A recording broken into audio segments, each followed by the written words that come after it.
mwaramutse uyu munsi kuwa mbere 20 z'ukwa gatatu mu mwaka wa 2023 turashemageza izina rihoraho rya data wo mu ijuru kandi turamuhimbaza kubwo buntu n'imbabazi agenda tugirira umwe wese muri twebwe kuba umwami yaratwemereye kubaho muri kino gihe ciza cyane, igihe cukuragwa mu mwuzuro, igihe ubwo abapfuye bizera Kristo bazozuka natwe tubabonye tugahindurwa.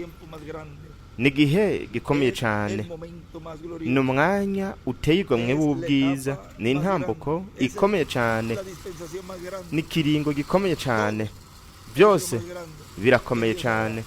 Ibyo Imana izokorera hagati muri twebwe, hagati mu ishengero ryayo, mu ntambuko n'igihe cy'ibiriko z'ifuruka hamwe n'ikiringo cy'ubwami. Nico gituma dushimira Imana, kandi nk'uko byama turabona nka kijya cyanditswe arico ubu kiriko kirashitswa neza.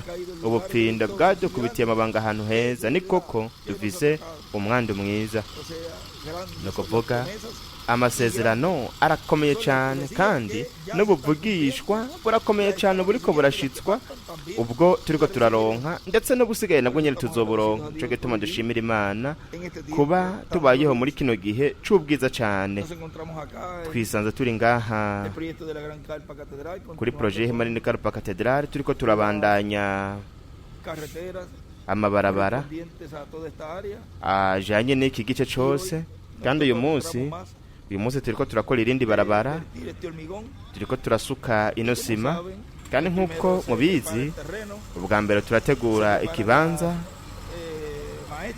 turategura ahantu hazoja iryo barabara tukahasena neza, hanyuma tuca tuzana ya mashini imwe imena isima. Aho niho rero tuca tugenda turashiramwo twatubuye twa beto kugira ngo hanyuma dusukeko isima. Ico gice ni ic'iburengerazuba bw'ihema rinini Karpa Cathedral, ahahuye aho turiko turashira rino barabara, ariryo twari twarategekanije kuzoshira ngaha, kuzokora ngaha mu bibanza ryagenewe. Nuko byose rero byose bibe biriko birashigwa mu kibanza nk'uko bitegerezwa kuba bimeze nyene, kuko ikintu cyose gitegerezwa kuba kiri mu kibanza caco kugira ngo hanyuma gishobore gukora icatumye gishigwaho. Uko ni ku mugambi w'Imana wamye, kandi nako bimeze mu bintu byose bijanye n'ihema rinini Karpa Cathedral, ku bijanye no kubakwa kwaryo ndetse n'ibindi.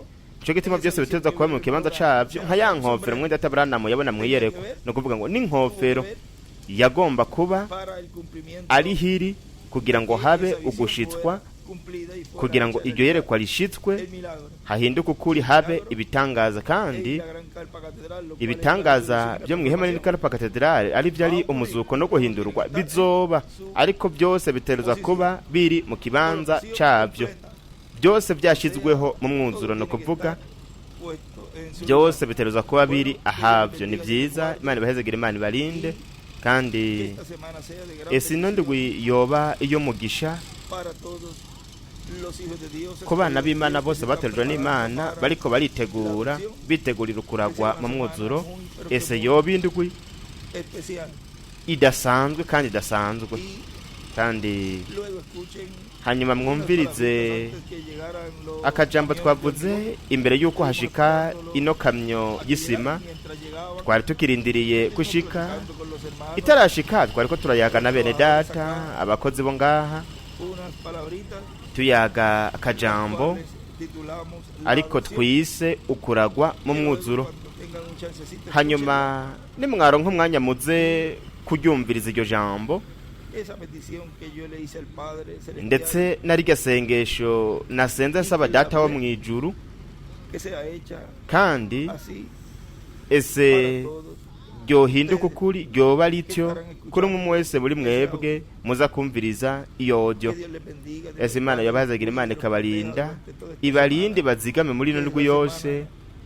Izoba indwi nk'uko tubizi yabaye indwi yo kumenwa kubimatanijwe mu 1933 aho yasozereye ku kimatanije c'indwi.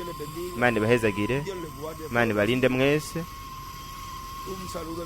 kandi intasho kuri missionnaire Miguel Bermudas Marine n'abakozi b'Imana bose na bene data bari mu bihugu bitandukanye. Imana ibahezagire, ibarinde mwese.